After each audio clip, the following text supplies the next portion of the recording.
Olá, boa tarde, né? Boa tarde, bom dia, boa noite para vocês que estão aí nos assistindo, né? Sejam todos bem-vindos e bem-vindas. Essa live, né, é uma atividade do segundo Steam Tech Camp, é a nossa live de encerramento, tá? É muito bom estar com o Thiago, né, que está aqui, que vai fazer essa atividade agora para vocês.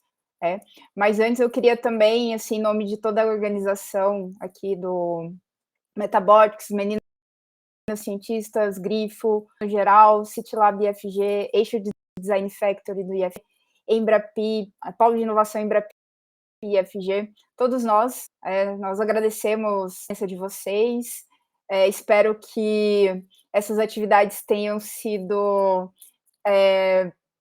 boas para vocês, né, que tenham sido realmente mão na massa, que vocês levem para a vida, levando em consideração também que depois todas as oficinas que nós fizemos com os professores da rede pública aqui de Goiás, nós vamos disponibilizar para vocês aqui no YouTube também, depois que a gente fazer algumas edições, tá?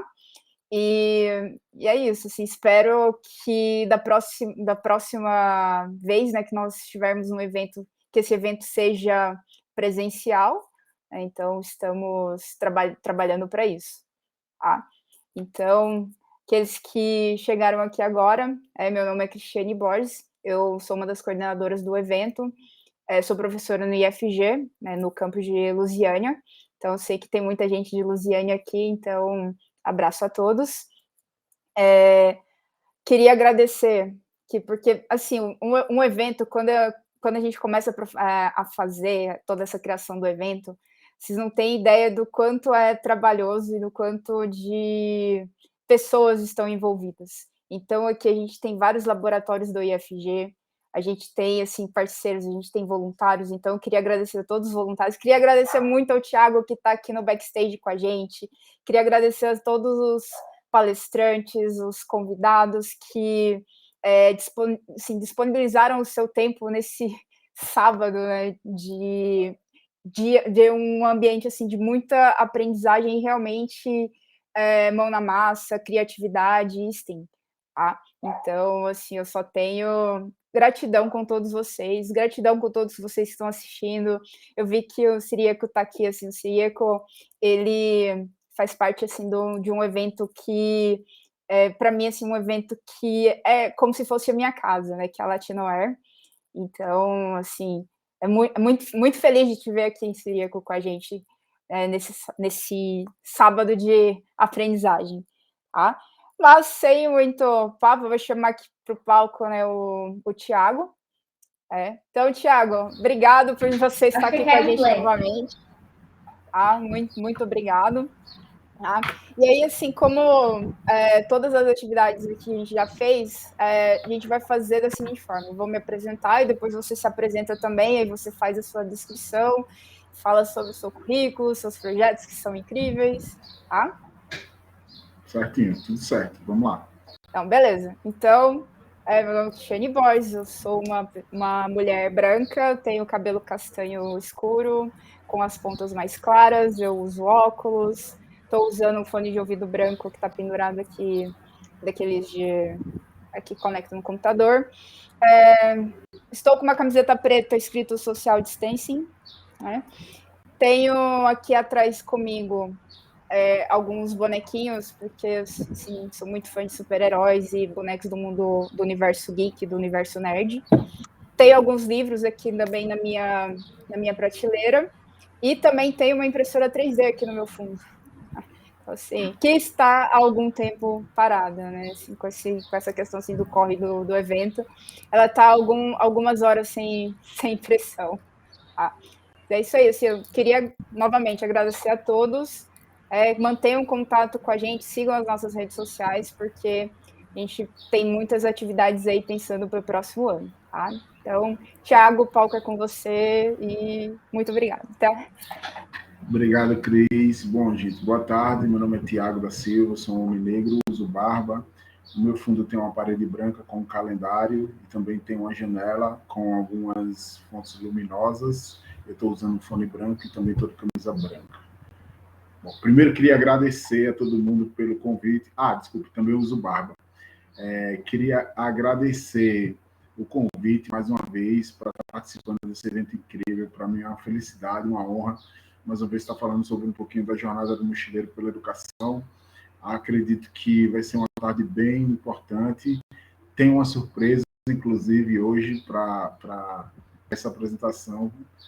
Eu me encontro nesse momento no interior da Bahia, do estado da Bahia.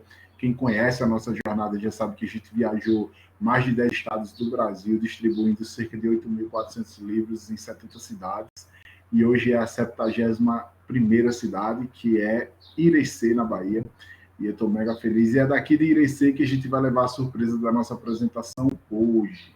Então, assim, Tiago da Silva, meu nome é só Tiago da Silva, né? Porque eu vou contar uma história para vocês da minha vida. Eu vou só pedir para subir minha apresentação aqui, bem levezinha, para a gente poder dar continuidade do nosso bate-papo. E mais uma vez agradecer a todo mundo que está presente. E para a gente é uma honra estar sempre participando. O Legado de uma Mochila é um bate-papo bem leve e descontraído, onde eu vou falar um pouquinho sobre como a jornada com a educação salvou e transformou minha vida. Tem sido muito importante poder construir esse legado com os nossos projetos, com as nossas ações e tudo aquilo que vem construindo o nosso mundo, assim, né? Eu nasci em Junqueiro, numa cidadezinha chamada Junqueiro, lá no interior do estado de Alagoas, né? E essa cidadezinha muito pequena, cerca de 25 mil habitantes, foi onde eu comecei a construir a minha trajetória de vida, com e pela educação. A educação salvou minha vida e foi através da educação que eu consegui vislumbrar novos ambientes. Inclusive, já tem gente no bate-papo aqui falando de Irecê, cara, que é a terra natal, Cleonice de Lima Ramos, né? Então, irei ser presente aqui. E eu sou de Junqueiro, né? Nasci lá em Alagoas, entre o pó da cana-de-açúcar e tantas coisas que pudesse desviar o meu caminho, eu resolvi escolher a educação, desde pequeno. Sempre fui apto e adepto a entender que a educação iria transformar e salvar a minha vida e a vida da minha família. Então, eu comecei a entender, nessa fase, como que a minha juntura, a minha vida social ia me formar, né? Como que eu seria visto pelo mundo. Pode passar para o próximo slide. E aí entre o pó da cana-de-açúcar, eu comecei a entender como que a minha vida seria transformada. Então, eu cresci sem meu pai, eu não conheci meu pai, e isso foi um motivo de me deixar muito, muito triste, assim, durante muito tempo. Porque as pessoas olhavam para mim e diziam, cara, como é o nome do seu pai? Como que você consegue viver sem ter um pai? Como que você consegue estar perto das pessoas sem ter um pai? E isso, durante muito tempo, foi um pouco constrangedor, porque todo lugar que eu chegava, as pessoas perguntavam, você é filho de quem? Aí eu sou filho da dona Quitéria. Aí, sim, mas quem é seu pai? Eu disse, cara, importa tanto assim, né? Eu não perguntava nesse momento, porque eu não tinha noção ainda de como isso seria tão impactante. Mas eu comecei depois a questionar o porquê que isso era tão importante. E aí eu fiquei matutando como que eu iria transformar a minha vida. E aí estou eu já numa fase bem, digamos, adulta. Aí eu estava no segundo ano do ensino médio, apresentando um trabalho sobre Jorge de Lima, que é um dos escritores que eu mais gosto. Inclusive, recomendo o livro O Anjo, dele. Então, um escritor mega fantástico, assim. É de Alagoas. E eu estava apresentando esse trabalho. E o meu amor pela educação, a minha forma de agradecer a educação, ela começa exatamente aí, na Escola Estadual Padre Aurélio Góes. Foi onde eu me formei, eu estudei durante a minha vida toda. E essa relação com os livros nunca foi uma relação tão amistosa como é hoje. Sempre foi uma relação de muito conflito. Eu tive na educação uma esperança através de um dia, assim, eu sempre fui um aluno de boas notas na escola, mas eu sempre fui um aluno muito aperreado. Tipo, eu tinha um comportamento muito difícil, muito difícil. E eu tirava notas boas na escola, mas eu vivia conversando, vivia, sabe, batendo perna nos corredores da escola, era expulso da sala de aula, enfim. Os pais lá conseguindo fazer o professor realmente perder a paciência comigo. E durante essa jornada, numa dessas expulsões da sala de aula, eu conheci o professor Edivaldo, que foi que me convidou para ser monitor de uma biblioteca lá na escola. Eu disse, professor, mas eu nem gosto de ler. Ele disse, não, mas você vai ler. E você vai ajudar na biblioteca, você vai ler um livro por mês. E aí foi onde começou essa jornada com a literatura. O primeiro livro que eu li foi Os Miseráveis, de Victor Hugo. E esse livro mudou totalmente a minha forma de ver o mundo. Foi onde eu comecei, de fato, a me sentir visível. Porque até então, eu me sentia um ser humano invisível perante a sociedade. Eu me sentia uma pessoa que não tinha potencial, que não era reconhecido. E era frustrante, muito frustrante. Uma fase de muita rebeldia na minha trajetória, né? E aí, o livro ele começou a me acalmar juntamente com a escola. Então, naquele momento, eu coloquei no meu coração a fase. Ao me formar, devolverei tudo que era educação. Então, isso começou a entrar no meu coração e na minha vida de uma forma que eu não consegui, não era nem me livrar, mas que eu não conseguia parar de pensar em outra coisa senão isso. E uma das grandes responsáveis por esse momento foi a tia Lúcia. Podem ver aí a tia Lúcia, super linda. E foi assim, a minha esperança, sabe, o meu porto seguro. Ela foi minha professora, a professora que me alfabetizou. Eu sempre trago a imagem dela, referenciando e homenageando os professores que passaram pela minha trajetória, os professores do Brasil inteiro, que têm um papel fundamental, não só na construção, eu digo pedagógica, da formação pedagógica do aluno, mas em muitos casos, os professores nos abraçam e nos protegem como se fossem nossos pais. E essa professora, tia Lúcia, foi essa pessoa. Ela percebia que eu tinha fome e me levava para a casa dela para comer. Ela percebia que eu não tinha alguns materiais, ela me incluía junto com o sobrinho dela que estudava comigo e me fazia parte daquele sentimento. Então, 5,5 milhões de jovens no Brasil inteiro não têm o nome do pai no RG e podem estar passando por uma situação muito parecida junto com a minha. E foi essa fase aí que me fez entender esse processo tão peculiar, tão importante. E eu fui me construindo através da educação nesse sentido, assim, nessa vida entre a escola e as fases importantes dessa jornada.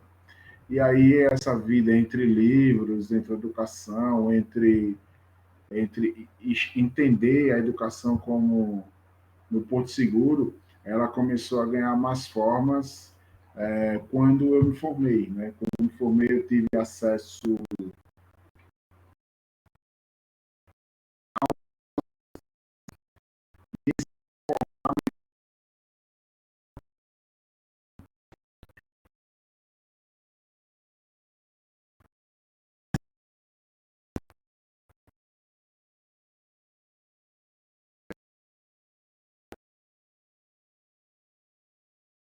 e eu comecei a ter, de fato, possibilidades reais.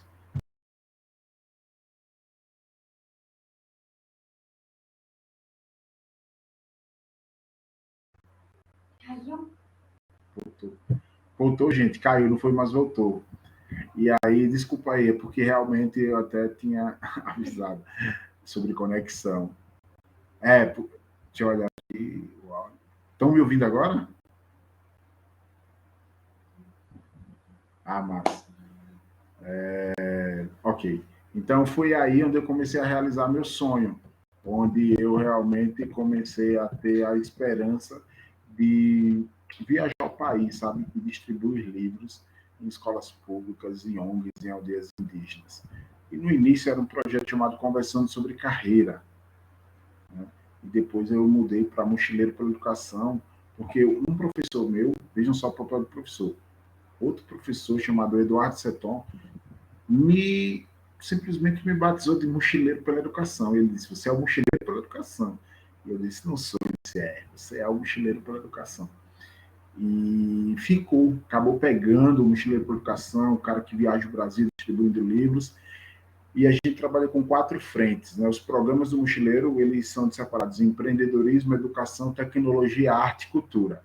Empreendedorismo, a gente tem vários projetos como Boas Ideias Não Tem Idade, que é um quadro onde a gente leva jovens de escolas públicas para se apresentarem em palcos de eventos, inclusive o professor Marcos Sirico, vamos ver se na Latinoé a gente monta um quadro desse, né, um pitchzinho dos alunos das escolas públicas do país para desembarcarem no maior evento de tecnologia e software livre da América Latina.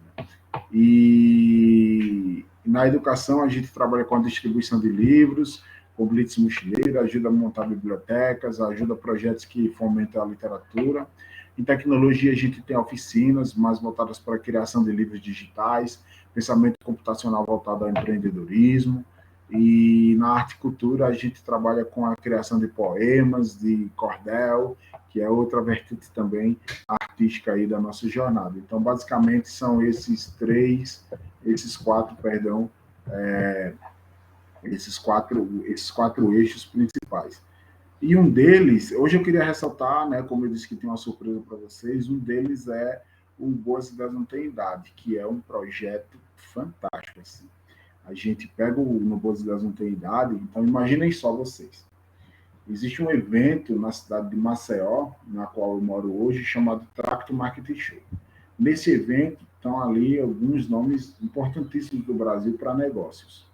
E é um evento onde rola palestras, onde rola fóruns, debates sobre economia, sobre empreendedorismo, tecnologia, uma série de coisas. Só que quem sobe no palco principal geralmente são as pessoas que são eleitas com um nível, né, de palestrantes elevado. E eu falei com o organizador do evento e disse, Paulo, é o seguinte, eu preciso colocar nesse palco aí jovens de escolas públicas, a gente precisa colocar essa garotada para poder falar, para eles poderem se expressar, para eles poderem mostrar os projetos, e aí surgiu o Boas Ideias Não Tem Idade, que é esse projeto que eu vou mostrar para vocês agora. Primeiro eu queria a luz dos protagonistas, né? Eu queria que chegar nas feiras de ciências e ter o quê? Uma espécie de observatório dos projetos que surgem nas escolas públicas, para que a gente pudesse fazer uma curadoria, uma mentoria desses projetos e torná-los, não digo vendáveis, mas eu digo torná-los atrativos para que as pessoas pudessem impulsionar financeiramente, com curadoria e com conhecimento essas ideias. Logicamente que a gente não vai desprezar a parte da academia, né? O processo que eles criaram de objetivos gerais específicos e etc e tal, ele continua sendo válido, sim, para questões mais de patente, patenteamento das ideias, dos produtos, enfim. Mas para o nosso objetivo naquele momento, a gente gostaria de apresentações mais enxutas, que a gente chama de pitch. Essas apresentações mais enxutas, a gente gostaria que o jovem subisse no palco e apresentasse para uma banca assim, avaliadora as ideias deles e eles conseguissem concorrer a prêmios monetários, assim como também viagens. Então, o Paulo, que é o fundador aí da Tracto, aceitou a ideia. A gente montou a primeira edição, esse ano teve a terceira edição já, foi agora no mês passado, mas essa foto que eu vou mostrar para vocês é da primeira edição, e foi um evento incrível para a gente poder apresentar naquele momento, assim, o pessoal super gostou. Então tiveram ideias da parte mais agro, também tiveram parte industrial, de tecnologia, enfim. Por quê? Porque a gente começou a ver que nos institutos federais, e aí, mais uma vez, um salve para o pessoal do Instituto Federal de todo o Brasil, e também das escolas públicas, estaduais, enfim, que desenvolvem e que encaram realmente a tecnologia, seja ela de base tecnológica ou não, mas a tecnologia em si que resolve problemas sociais, que encaram isso com a verdade e com a seriedade. Então, meus parabéns aí. Aí tem alguns exemplos de algumas ideias que foram selecionadas que participaram. Então, tem plástico biodegradável a partir da cana-de-açúcar, tem biodigestor, que é uma espécie de transformador de esgoto primário em petróleo, em biopetróleo, tem meninos do ensino médio estudando essas coisas, pomada cicatrizante a partir da casca de romã. Esse ano, na edição 3, a gente teve cola sustentável a partir de produtos descartáveis, utilizando a casca da mandioca e da uva como matéria-prima. Então, assim, são coisas que surgem, que a gente vai dando ênfase, dando luz para que os projetos possam surgir e a gente vá fazendo as coisas acontecerem. Outra coisa que me chamou muita atenção durante essa jornada do Mochileiro para a Educação é sobre como a gente tem problemas para resolver. Como tem problemas para a gente tem uma série de problemas no Brasil inteiro que a gente precisa resolver. E quando eu descobri os ODS, a gente começou a ter essa percepção de que esses 17 objetivos podem sim serem utilizados por jovens e por crianças das escolas públicas para ajudar na construção de um mundo melhor. Quando eu me tornei, na verdade, eu ganhei uma honraria de ser jovem embaixador da paz pela IASP, que é um braço consultivo da ONU, a gente teve a oportunidade de falar um pouco mais abertamente sobre os ODS. Inclusive, lá em Alagoas, a gente faz parte do Núcleo de Impacto Social do SEBRAE, onde a gente debate sobre essas soluções aí, sobre esses desafios e propõe soluções e alguns já estão em práticas. No meu caso, a educação de qualidade, eu foco literalmente em promover o diálogo e a democratização do acesso à leitura no Brasil. E isso tem sido uma luta, assim, uma jornada durante esses 8 anos, porque a gente cada vez mais sente que é necessário arregaçar as mangas e continuar lutando. E uma dessas coisas que sempre me chamou a atenção foi como eu consigo viajar para lugares tão distantes e ver realidades diferentes. Tem uma história muito, muito, muito tocante para mim de uma das minhas viagens. Eram 13 horas da tarde, mais ou menos, quando eu desembarquei num lugar chamado Lagoa da Areia do Siríaco, em Estrela de Alagoas. Eu fui de mototáxi. Imagina isso, de mototáxi com uma caixa com mais de 100 livros, cortando a caatinga dentro, porque as pessoas falam, não, você só vai para o grande centro, você não vem para o interior, não. Então, você vê, essa última viagem que eu estou aqui, eu peguei mais de 1.000 quilômetros de ônibus, 24 horas dentro do ônibus, para poder conhecer o projeto que daqui a pouco eu vou apresentar para vocês. E lá em Lagoa da Areia do Siríaco, eu tive a prova viva do que era educação feita na base. Quando eu desembarquei nessa escola, eu montei o palco, tipo, o computador, o PowerPoint, o data show, o microfone, os livros, e eu estava pronto para despejar ali todo o meu conhecimento sobre oportunidades, empreendedorismo, muito empolgado, como sempre sou. E aí um dos alunos disse, professor, tem como aguardar um pouquinho a apresentação para a gente poder tomar água? E eu disse, tem, eu achei que ia ser num bebedouro, né? Tipo, a realidade, na verdade, normal seria essa. E aí eu vi os meninos indo numa cisterna, o carro-pipa chega, desembarca lá e joga água na cisterna, e eles puxam com um baldezinho e enchem o caldeirão e tem lá um copozinho de água onde eles se alimentam ali da água, matam sua sede. Uma coisa que para a gente é tão normal, é tão, sabe, muito normal para a garotada ali. A água, na verdade, era o principal ativo que eles tinham naquele momento. Então, eu mudei naquele momento todo o meu discurso para falar sobre oportunidades que talvez não condizessem com a realidade deles. Não porque eu queria limitá-los, mas porque eu queria entender mais sobre a realidade de cada um, de cada local que eu viajo, para não sair por aí falando besteira ou vendendo sonhos, sendo que talvez alguns não consigam. Então, acho que esse é o grande objetivo do Mochileiro pela Educação, a gente resgatar e começar a falar sobre essas histórias desse Brasil profundo, né? Desse Brasil que às vezes, muitas vezes é esquecido e que a gente tem feito muita coisa legal. Lá na Latinoé, eu conheci 2 caras muito importantes nessa trajetória, 3, na verdade, 2 caras e uma cara, a Diana, o Fábio e o Tiago.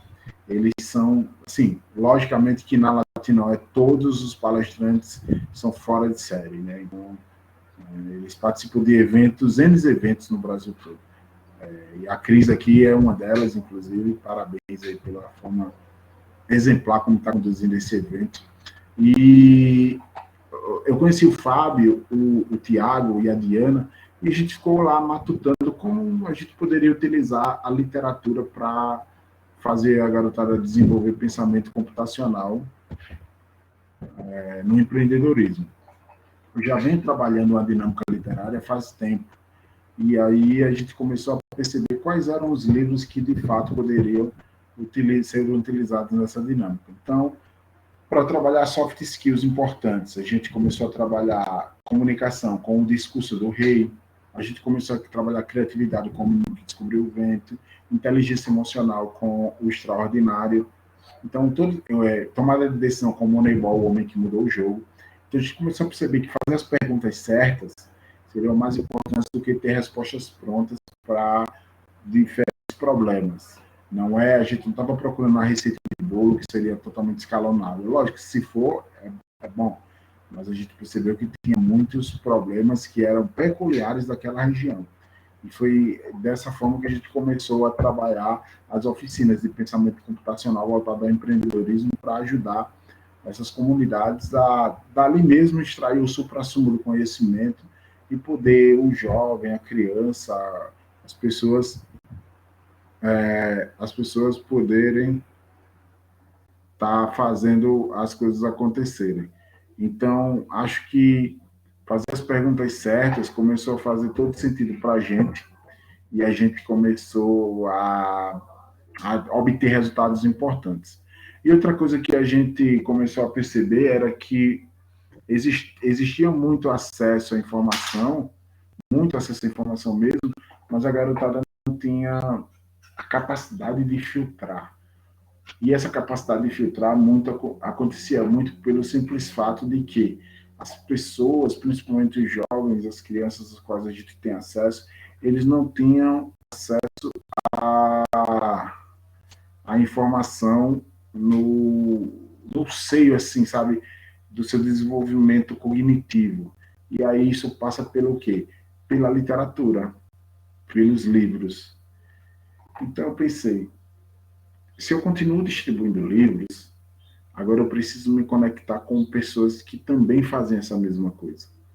Preciso conhecer projetos e ideias no Brasil inteiro que vão conseguir, de alguma forma ou de outra, dar sentido a isso que eu faço. Então, me conectar com esses atores, agentes sociais, projetos de impacto social, negócios sociais, ONGs, instituições, me fez perceber o quão importante é ter essas pessoas trabalhando dia após dia para a democratização da leitura, não só o livro pelo livro, mas pelo livro como ferramenta de instrução importante e como ferramenta de desenvolvimento para que essas crianças, esses jovens que estão vindo agora, eles possam desenvolver-se melhor e ter a capacidade e a amplitude de enxergar o mundo fora da ilha. Por que eu falo isso? Porque para enxergar a ilha, você tem que sair da ilha. Né? Então, a gente se percebe quando a gente sai da ilha. Então, o livro ele dá essa oportunidade, porque a gente saia do nosso mundo e a gente possa viajar através das personagens e poder ir desenvolvendo nossas habilidades dessa forma.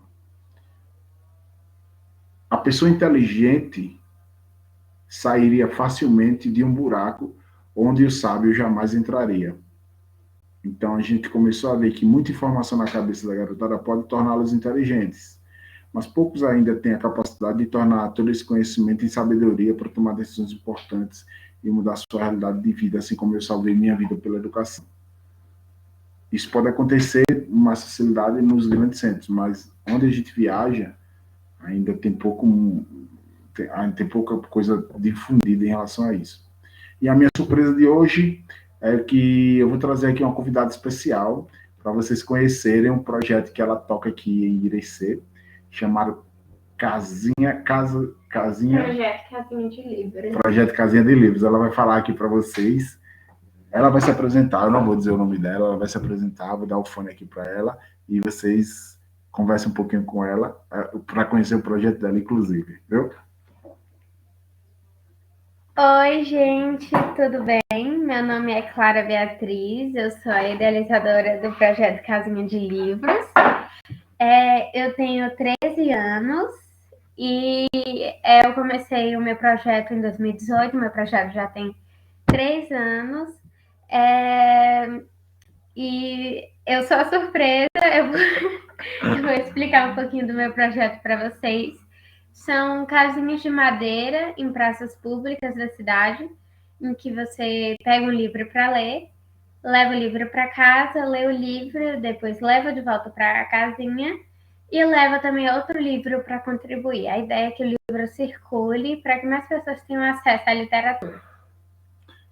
Quantos livros já tem? Quantas casinhas já tem instaladas? Já estou na 19ª casinha. Em quantos estados? Em 3 estados. Em 3 estados. E por que você resolveu montar esse projeto? Bom, eu resolvi montar o projeto porque eu queria que as pessoas tivessem a mesma relação, o mesmo sentimento que eu tenho com a leitura. Eu queria que as pessoas tivessem também. Porque muita gente vê a leitura como uma coisa de obrigação, pensa na leitura e já pensa na escola, já começa a associar as duas coisas. E para mim, leitura é um prazer. Então, eu sempre gostei muito, muito de ler. E a partir de que momento você começou a perceber que o projeto de fato iria dar certo, que não ia ser só uma ação efêmera, esporádica? Bom, eu acho que foi quando eu iniciei o Instagram, porque lá comecei a ver que tinha mais gente para me apoiar. E quando crescia o número de comentários, que as pessoas falavam, vai, Clara, tô com você. Quando me chamavam para dar alguma palestra, eu via que aquilo que eu estava fazendo era o certo. E hoje, com o advento, com o crescimento do projeto, como que você enxerga o impacto que ele está causando assim, na vida das pessoas das quais vocês têm tido o contato que estão assistindo? Bom, eu vejo atualmente o quão impactante o meu projeto é. Antes eu não achava que ia causar esse impacto tão grande nas pessoas e que ia ajudar tantas pessoas como está ajudando. Eu não imaginava.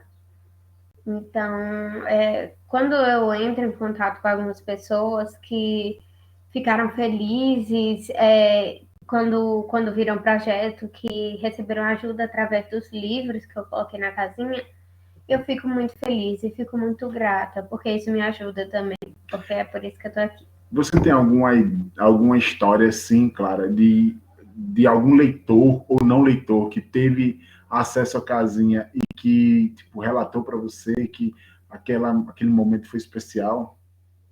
Uma moça, ela estava tendo uma crise de ansiedade uma vez e esse foi o que mais me marcou. E ela estava tendo uma crise de ansiedade no meio da praça, viu a casinha, pegou um livro para ler e isso fez ela se acalmar. E ela entrou em contato comigo pelo Instagram e falou isso. E são vários relatos, mas esse foi o que mais me impactou. E hoje, como que você está em receber assim, a nossa visita e tal? Você confidenciou que achou que o mochileiro não viria, viu conhecer o projeto. Achei que não viria, achei que estava blefando.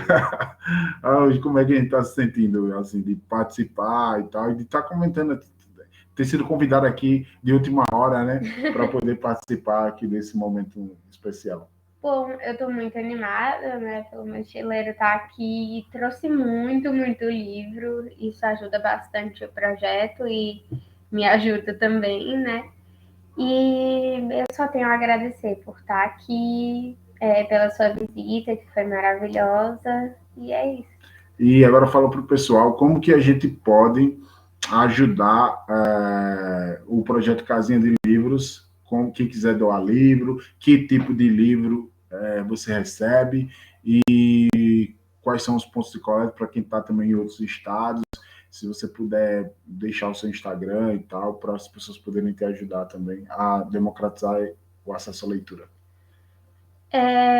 O Instagram do projeto, que é por onde você pode doar e entrar em contato comigo, é @projeto Casinha de Livros.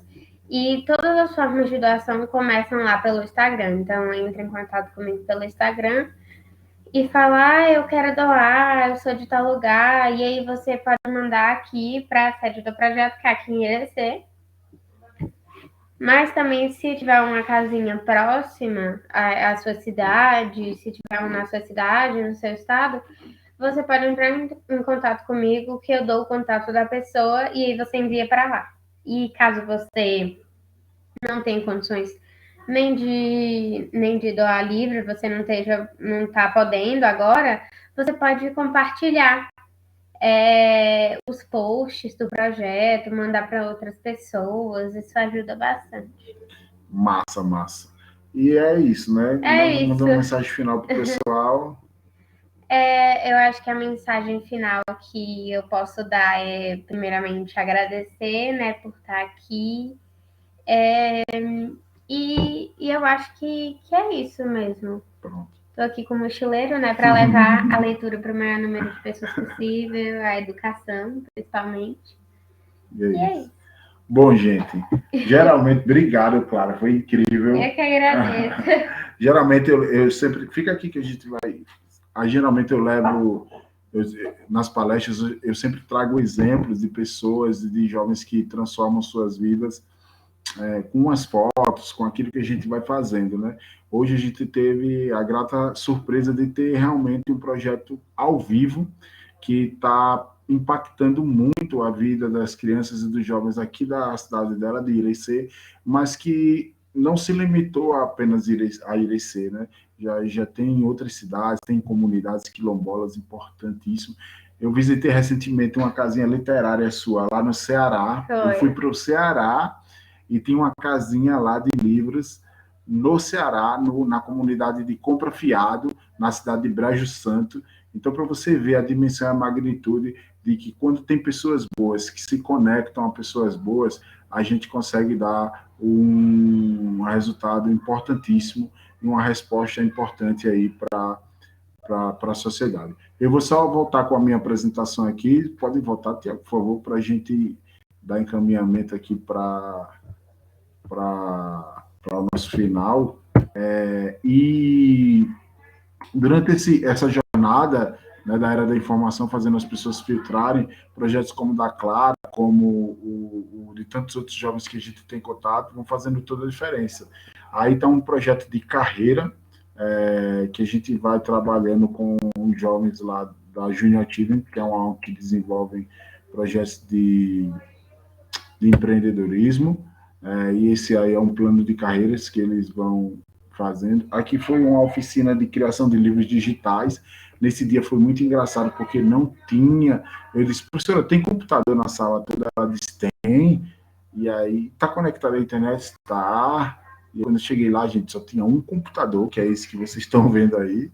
E, tipo, para fazer uma oficina de criação de livros digitais, eu roteei o meu telefone, a internet do meu telefone para esse computador, mas eu não deixei de fazer a oficina. Então eles criaram, vocês podem olhar na parede que tem alguns cartazinhos que eles criaram, os painéis deles analogicamente mesmo. A gente deu um jeito, mas não poderia deixar de cumprir o nosso papel, a nossa missão ali. Geralmente o professor está tão empolgado que a gente vai fazer a ação que ele diz assim, não, vem que tem tudo. E quando a gente chegar lá, às vezes não tem tudo, como ele falou, mas a gente vai lá e faz. Aqui já tem mais computadores, foi a mesma oficina, mas também tem mais computadores já organizadozinhos e os meninos também criam suas obras, seus livros digitais, transformam isso num e-book ou numa apresentação via Tracto. Aqui foi ajudando a montar bibliotecas, os jovens trabalhando mapeamento de livros, né? Quais eram os livros que eles queriam trabalhar sobre suas emoções e escolhendo para a gente montar os kits literários e mandar para cada um. Isso aí foi muito bacana também, a gente consegue fazer isso nas bibliotecas públicas e escolas que a gente visita. Aqui é uma oficina sobre soft skills, que é competências socioemocionais e culturais voltadas para o mercado de trabalho. A gente já trabalha com a garotada sobre liderança, resiliência, capacidade de defender a ideia em público, tomada de decisão. Ele sai também com um painelzinho tudo preenchido. Claro que isso não é acabativa, não se, né, é só uma provocação para eles poderem já ir pensando sobre isso aos poucos, porque é muito cruel você cobrar de um jovem que ele toma uma decisão agora, nesse momento, né? E aqui um pouquinho falando sobre as soft skills e as hard skills, o que a gente busca com essas oficinas, quer desenvolver essas habilidades mesmo, quer que o garoto tenha experiências culturais, que ele tenha acesso ao teatro, que ele tenha acesso à exposição, que ele tenha acesso ao cinema, que ele tenha acesso a uma livraria, a uma biblioteca, e que a partir daí ele possa desenvolver essas capacidades realmente de poder entender o universo que o cerca e de desenvolver essas capacidades para o mundo, assim. Olha aí, tem um monte de mensagem para você. Aí.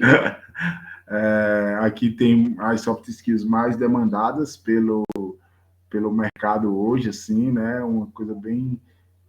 eu sempre tento colocar isso de uma forma para não pressionar os jovens, né, as crianças, mas que já para ir os provocando para que eles entendam isso aqui também e trabalhem isso nas escolas e a gente está obtendo resultados muito importantes, lembrando que é sempre alinhado à literatura, a gente nunca deixa nada solto. E a gente caminhando para o final, a gente tem essas dicasinhas de alguns arrobas bem legais para vocês poderem seguir depois, logicamente que entra também aqui no Steam, sigam os projetos que a professora Cristiane desenvolve, a gente tem projetos com o Felipe Gonzalez, que inclusive está aqui também, o Mio de Oportunidades, o Inspirações, tem outras plataformas, no próximo slide tem, pode passar, Tiago, por favor. Eu vou mandar essa apresentação, na verdade já está, depois a Cris pode disponibilizar para vocês. Nordeste Nerd foi criado por uma alagoana, a Cecília, que é fantástica também, o GoBrasa, que engaja aí brasileiros que querem estudar fora, o WC, Impacta Jovem Brasil, que é muito legal também, que engaja e empodera jovens, valorizando aí suas competências, criando os novos líderes assim. E tem mais alguns aqui, deixa eu ver quais são eles. Rede Autoestima, esse é muito importante, porque durante a pandemia a gente viu o boom que aconteceu aí sobre saúde mental, e a educação socioemocional revelou a importância, né, da educação socioemocional nas escolas. E a rede autoestima se ajuda jovens também a poderem trabalhar esses problemas. A ISP Latinoamérica, que inclusive a Clara, né, ganhou a honra, né, Clara, de ser jovem embaixadora da paz também, pela ISP, então já vai começar os trabalhos, a desenvolver algumas coisinhas. E Somos Lala, que também é outra ONG que trabalha com engajamento e empoderamento de jovens latino-americanos. O professor Marcos mandou uma mensagem aqui, Clara. Nossa, demais, ganhei minha tarde. Foi fantástico, assim, a Clara está super feliz. A gente tem muito trabalho aqui pela frente agora para pagar livro, para, né, etiquetar livro, para poder já. A gente amanhã vai visitar 2 casinhas, a gente já visitou uma hoje, amanhã mais 2, né? Sim, amanhã a gente vai visitar mais 2 e uma delas é a casinha quilombola. Muito bem, então amanhã a gente vai visitar mais 2 casinhas. Eu vou ficar em Irecê aqui, ainda além das casinhas, vou fazer uns bate-papos com algumas escolas, depois vou para uma cidade vizinha chamada Lapão, onde a gente vai ter também uma palestra lá com a garotada, o fracasso não suporta jovens que sonham, e vai ser bem legal. E, gente, só queria agradecer de todo o coração, muito obrigado a todos, muito obrigado pelo evento, pelo convite, professora Cristiane, a todos os que estiveram trabalhando para tornar esse sonho possível, professor Marcos, que sempre está com a gente aí também nessa jornada. Queria agradecer a Clara pela oportunidade de conhecê-la e de poder estar sempre agora engajando. E, no mais, é isso. Foi um evento incrível, né? Participei não só dessa palestra, mas também participei de uma mesa redonda com o Felipe, com a professora Cris, com a Ká, com uma série de pessoas importantíssimas no cenário de tecnologia e de educação. E Deus abençoe, muito obrigado e tenham todos uma boa tarde. E se tiver alguma pergunta, estou aqui para responder. Caso não, a gente se despede em grande estilo com o projeto Casinha de Livros aqui da Clara Beatriz em Irecê. Quer falar? Vou só agradecer. Então, gente, eu só tenho a agradecer, né? Muito obrigada. Queria agradecer ao Mochileiro pela educação, pela minha breve participação aqui. E queria agradecer, eu estava escutando tudo ali do cantinho e foi uma live maravilhosa. E também agradecer a todo mundo que interagiu aí na live.